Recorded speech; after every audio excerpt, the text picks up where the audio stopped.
This is Karen Matzo for your fifth charter school webinar. Welcome. Today we're going to talk about aligning policies and practices to your school philosophy on student behavior. It's really challenging to create practices and policies for your school that align with your values related to student behavior. So we'll talk about that today. Again, Karen Matzo. I'm from Demonstrated Success, and we do a lot of work in New Hampshire. So come and ask us for anything you need. I'm just going to go back for 1 second. This is our little agenda, right? So first, I'm going to talk about 4 different frameworks for student behavior, for addressing student behavior. And then I'm going to talk about a process for developing school-wide policies.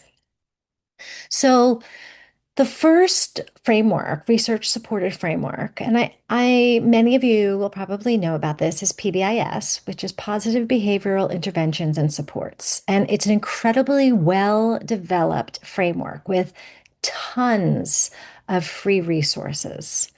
Okay, so I mean, everything down to surveys, climate surveys, behavior surveys, social emotional learning evaluation tools. It's really incredible and it's very well structured.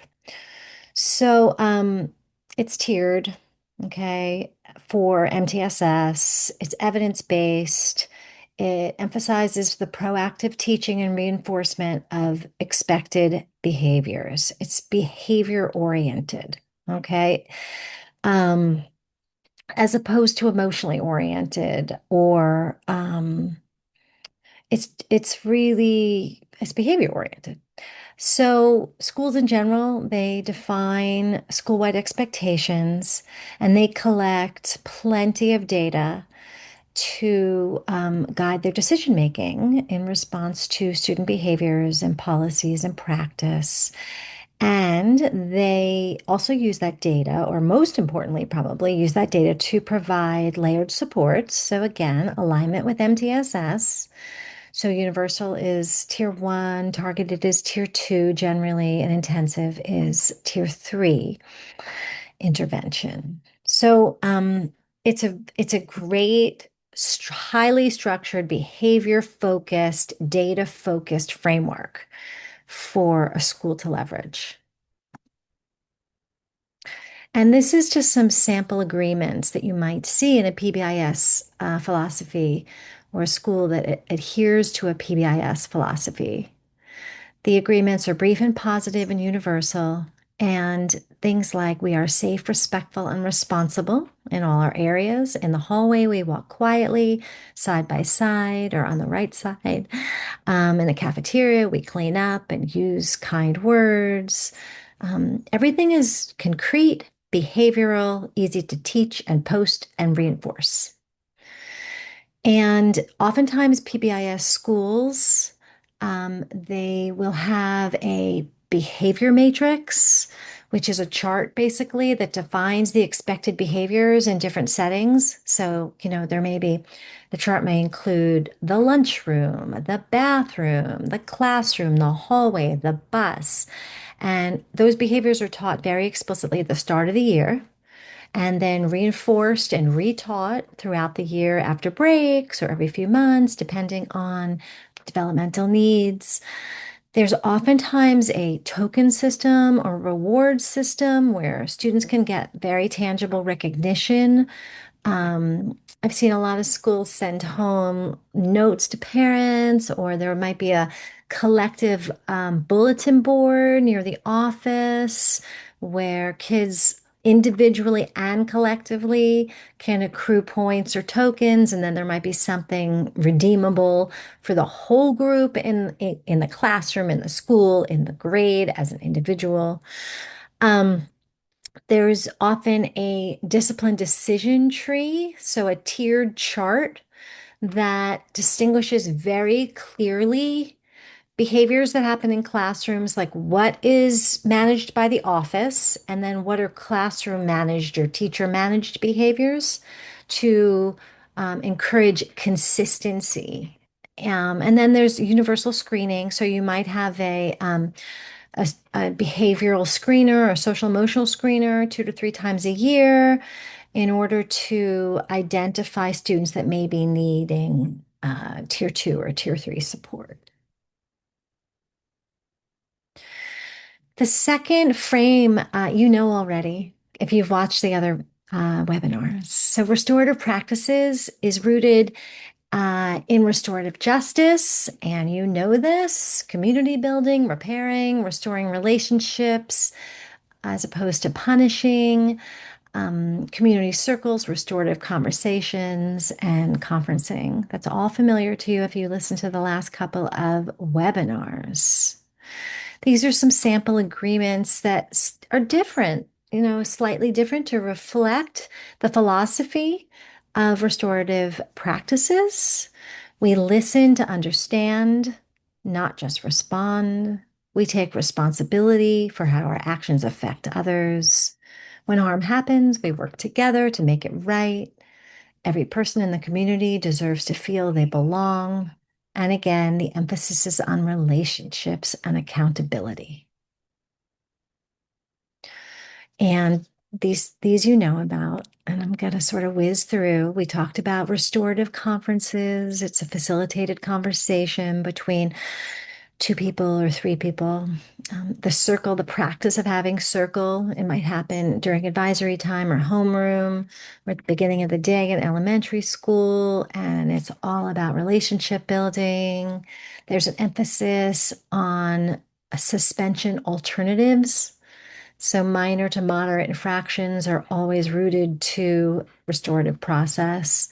And extreme or the big no's, right, might also go through a restorative practice if both people, like perpetrator and victim, uh, agree and want to engage in that, are willing and take responsibility and want to engage in that practice. And then the last thing is just there's a big emphasis on student voice and consequences, and also in repairing harm. High levels of facilitation of groups in this. So we have another research supported, and I referenced this in the restorative practices workshops, webinars rather, SEL, social emotional learning frameworks, and CASEL is just the best example. And there's a lot of curriculums that you can purchase that are social emotional learning curriculums. Many of them align with CASEL. And they're, just universal tier one curriculums that are delivered in the classroom. Uh, it's lovely to have a curriculum and also hard to find the time. And so, as a staff and as a community, you have to decide whether you want an independent curriculum or you want to integrate SEL into academic instruction. The emphasis is social emotional skill development here, and we have competencies, and you can see the competencies in the circle below: self-awareness, empathy, responsible decision making examples. And we integrate that into school culture and instruction, and we build these competencies in students. We have students self-assess, we have groups self-assess. And here's some sample school-wide agreements that are supportive of a CASEL or a social emotional learning framework. We name our feelings and manage them before we react. We try to understand others. We show empathy and understand others' perspectives. We make responsible decisions by thinking about the impact on others and ourselves. We ask for help when we need it, and we offer help when we can. And all of that language mirrors SEL competencies and invites a certain amount of self-reflection, which is necessary for learning social emotional competencies. So here's some policies that support social emotional skill building, right? Dedicated social emotional instructional time. And I advocate this. All classrooms have a protected block of 10 to 30 minutes daily or weekly for explicit SEL curriculum delivery. So, curriculum delivery, if you have an independent universal curriculum, but your dedicated SEL time can also be circle time. Okay, so it's not black and white, and these different frameworks, it's not like you have to adopt one and just do that. Sometimes it's easier, but you can integrate different philosophies and some different frameworks. But staff in general, staff SEL training, I do advocate that. All staff complete ongoing professional development around understanding and practicing themselves the social emotional learning competencies. The whole staff, office staff, custodians, bus drivers, you're a social emotional school. Social emotional integration expectation. So, social emotional skills are integrated into academic instruction and lesson planning through content choice, through collaborative learning protocols. And then your walkthroughs and your educator evaluations include those indicators, those types of observables in your teacher evaluation or educator evaluator process.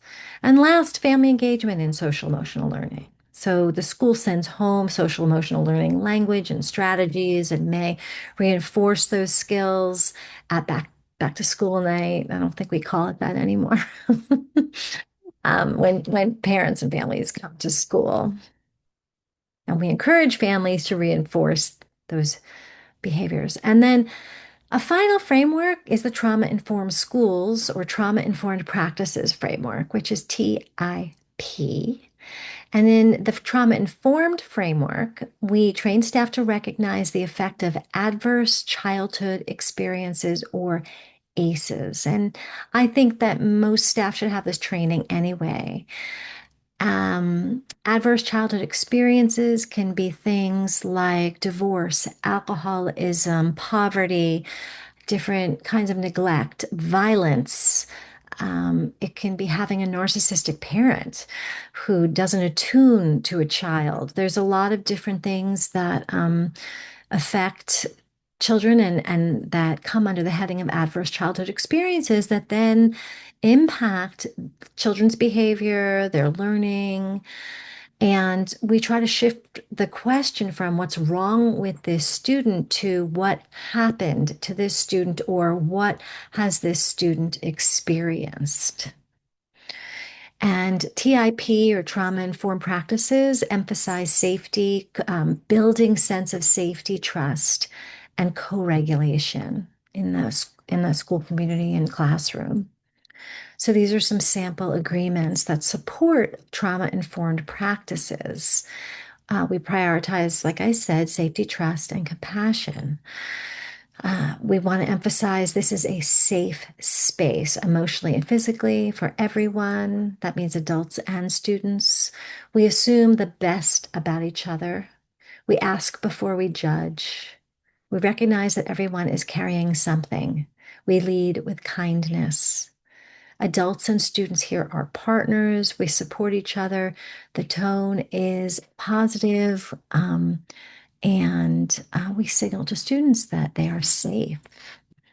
So I encourage you to take any of these agreements right from the slides and feel free to use them. I think many of them are really, really good. So, policies that support trauma-informed practices, and we actually talked about some of this in the previous webinars, a calm down or a sensory calm down space.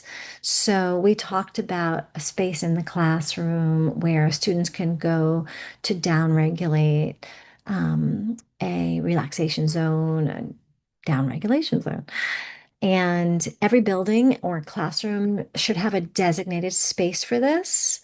Trauma-informed discipline. So before we assign consequences for behavior, staff should consider whether the behavior might be trauma-driven and consult with a counselor or a social worker when appropriate, right? So we're keeping those kids' experiences in mind. All staff needs to have ACEs training, learning about what ACEs is about, how it impacts brain development and students' ability to co-regulate, and having flexible responses to attendance, tardiness, what's happening in a child's household. And if you implement a punishment or something punitive for attendance or tardiness, then what are the implications for that child's household? And what will that policy trigger in the household? So we might instead want to put in place outreach instead of punishment. Here's some resources for you. And again, you have these slides in addition to this recorded webinar. So you can go into all of these resources independently to explore them, borrow from them, integrate them. So just looking to see if anything needs explanation here. I have referenced culturally responsive teaching there, and I just want to throw out there the author Zaretta Hammond around that. I'm sure that this or their article behind there is Zaretta Hammond's article. Um, when you develop school-wide policies, here's some steps. Phase one, build the foundation. And I recommend that you take about 4 to 6 weeks for this. You want to very clearly define your mission and your values.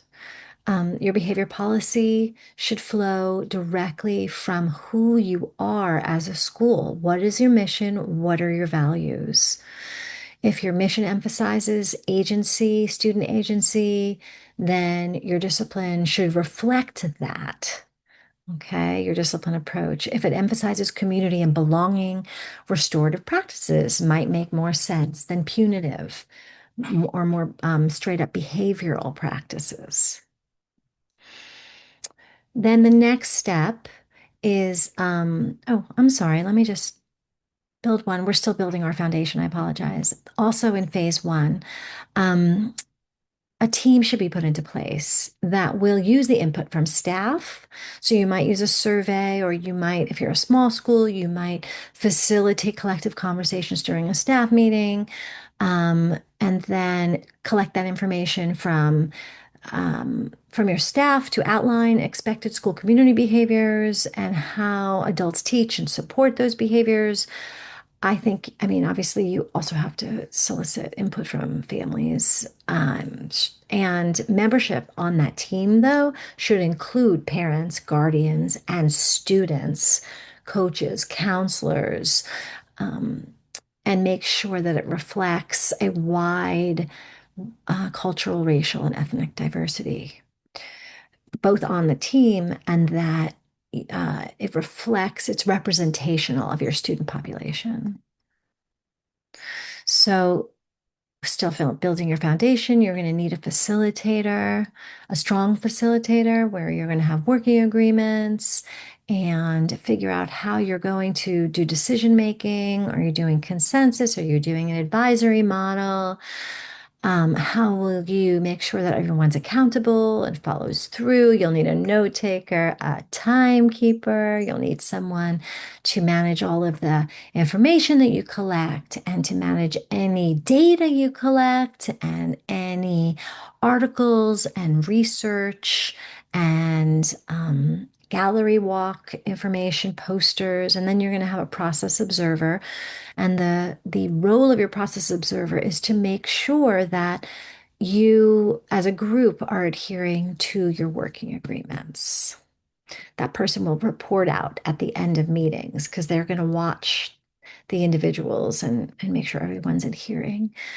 Still building your foundation, you want to collect student data around the demographics, developmental needs, attendance trends, academic trends, tardiness trends, suspension trends. In phase two, you are going to formally survey and interview stakeholder groups, and there are your stakeholder groups, okay? Students, families, teachers and staff, support staff, everybody. You can do surveys that you can design. There's surveys for purchase. We have survey tools at DS if you need any. You can also follow up your surveys with interview questions and keeping those interview questions consistent. And you can always use uh, AI right now is a great, to be honest with you, a great tool to feed survey qualitative, open-ended questions into to get themes and big ideas from that. So, um, yeah, those are some questions that you can ask, and we can help you make surveys if you decide to do that. We design lots of surveys. Um, the next same phase, right? You're going to have a listening 3 to 4 weeks where you're survey, you're interviewing, talk to students. Let me just make sure that I am. Whoops, it's the same slide. Phase three, 2 to 3 weeks, you are going to review all the data that you collected. So you are going to look at all the different behavior frameworks and their research support. You are going to analyze your school's current discipline data. Where are things happening? When is it happening? Who is being disciplined the most? Does that reflect the patterns of your school? And what does it say about race, disability status, grade level? Which behaviors are most common? You're going to disaggregate your data by race, disability status, and grade level. You're going to review survey and interview data, and you're going to review some different policies from other organizations and schools to get a sense of what might fit your school culture and what doesn't fit. And then you're going to draft, and that'll take 3 or 4 weeks. And that original leadership team from phase one will draft a version based on everything. And here are some key principles for that. You're going to write your expectations positively. Stick to what students should do, not what they shouldn't. You're going to use plain, accessible language that families and students can understand. And as needed, obviously, you're going to put it in multiple languages ultimately. Make sure consequences are relevant, proportional, developmentally appropriate. When I say graduated, meaning they start, sort of mild and escalate with increased offenses or level of offense. And you want to make sure everything is consistently applied. You want to address the full spectrum, prevention and support and intervention. So we're not just orienting towards consequences. Part of this is your MTSS framework. What are we doing in universal instruction? What is every educator, every adult in the building accountable for in universal, in tier two for some, and tier three? What are the supports and prevention measures that we are also putting into place? Okay, and then it says down here, explicit supports for students with IEPs, 504s, and English language learners. In phase five, you're going to gather feedback from everybody, right? Families, adults in the community, not just educators, but all teachers, paraprofessionals, anybody that is interacting with students. Hold a family night, send a student survey, give teachers time to respond. Don't just send the survey or, ask questions and then leave them to do it on their time. Um, and when you're doing this, you want to make it easy for them to push back and share their concerns, their reservations, their new ideas, and then revise based on the feedback you get. If something does change, communicate clearly and transparently why it was changed. And if it doesn't change, communicate your reasons. The key is making people feel heard and respected, even if every suggestion isn't adopted. Don't just distribute your policies and practices. And so you see there it says, first 6 weeks of school, you need to teach, right? We need to hand out, yes, to families and students and teachers, but in addition, We need to spend the first 6 weeks of school teaching, modeling, and practicing. We need to make sure that we provide staff professional development before school starts so that everyone can apply our policies and practices consistently. There needs to be a family facing version, and I had said this earlier, in multiple languages as needed, and a student friendly version. And it should be visible throughout the building. Phase 7 is you're going to want to monitor, review, and revise. You're going to build in a mid-year check-in and an end-of-year check-in with that committee. You're going to track discipline data by infraction type, location grade, student demographics, what's working, what's not working, what needs to be changed after the first year of implementation. And I would plan a full policy review every year or two with stakeholder input. Policies that never change stop being relevant, and that's the truth. The process is the policy, a behavior policy created by a small group behind closed doors and handed down rarely sticks. One built through genuine community voice, even if it's messier and slower, creates shared ownership, which is actually what changes school culture. I really like that quote. Here are some more resources for you. These are resources on process. So there's some collaborative writing tips. There's a tool for data analysis. There's a protocol for creating working agreements there. These are tools that Demonstrate Success uses, the data analysis, data dive protocol, creating working agreements. We have an effective teaming document, some survey tips, and guiding principles for development of behavior policies. Thanks very much for attending and listening today. And we will see you in webinar 6, which follows really nicely on this one because it's all about laws, state laws that are related to student behavior. Take care.